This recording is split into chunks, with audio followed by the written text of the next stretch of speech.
kedatangan kami dari Bitropam ya utamanya adalah kami menindaklanjuti adalah yang laporan itu ya. Kebetulan sebelum kemarin yang dari pihak keluarga melapor muncul viral sehingga tanpa ada yang memerintah pun suatu kewajiban kami untuk menindaklanjuti, melakukan pendidikan apakah benar atau tidak yang sudah dilaporkan itu. Sejauh ini bukan ini pemeriksaan atau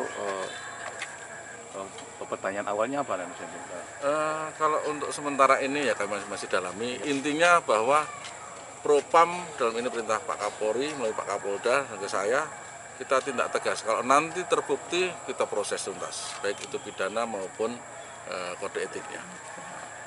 Izinkan kalau informasi awal seperti apa dari informasi di Propam? Nanti biar Pak Kabid Humas saya menjelaskan ya. Nanti biar satu pintu saja.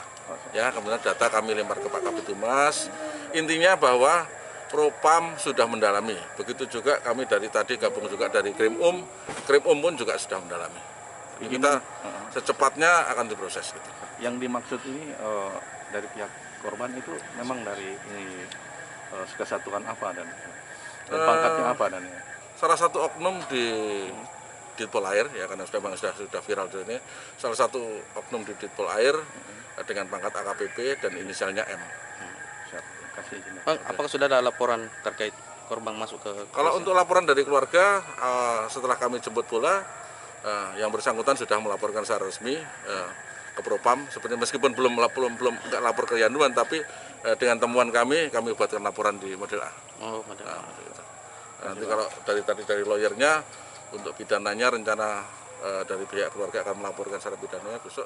Mungkin silahkan konfirmasi ke lawyernya. Polda Sulawesi Selatan.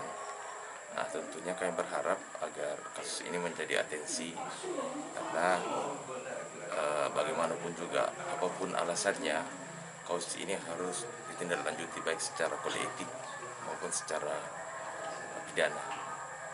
Oleh karena itu harapan saya untuk besok agar laporan kami itu bisa diterima secara transparan dan sesuai prosedur yang berlaku. Memang kasusnya seperti apa nih? Bisa dijelaskan sedikit. Jadi intinya adalah bahwa kalau saya melihat ketika ini berlanjut pelaporan ada kecenderungan itu selain pencabulan ya hubungan seks di bawah umur dan ada kemungkinan akan berkembang ke trafficking. Jadi modus operandinya ini pelaku melakukan hubungan transaksi seksual itu melalui perantara dengan mengiming-imingi korban untuk ditawari pekerjaan asisten rumah tangga seperti misalnya menyapu, padahal sebenarnya tujuannya adalah untuk untuk dijual kasarnya ya bagi ini oknum perantara ini yang harus ditindaklanjuti sebenarnya. Jadi kalau kasus ini ingin ditindaklanjuti maka akan melebar ke kasus trafficking karena ada kemungkinan campur tangan pihak ketiga yang menghubungkan antara pelaku dengan korban. Ya memang memesan atau karena dari pengaku korban itu bukan cuma korban yang menjadi korban dari si pelaku ini, ada beberapa. Kalau jumlah yang disebutkan si korban sendiri ada berapa teman-teman? Yang diketahui ada 3 orang. 3 orang sama dia dengan klasifikasi umur yang hampir sama. Usia berapa belasan tahun? Usia belasan tahun, rata-rata di bawah 17 tahun.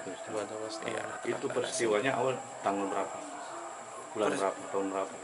Peristiwanya akhir tahun 2021 rata-rata. Kalau korban ini sendiri bermula ketemu berkomunikasi dengan pelaku ini bulan 9. Jadi percobaan pencabulan itu sebenarnya bulan 9. Cuma nggak berhasil, cukup bulan 10 dengan iming-iming bahwa korban ini akan difasilitasi. Selain fasilitas akan disekolahkan,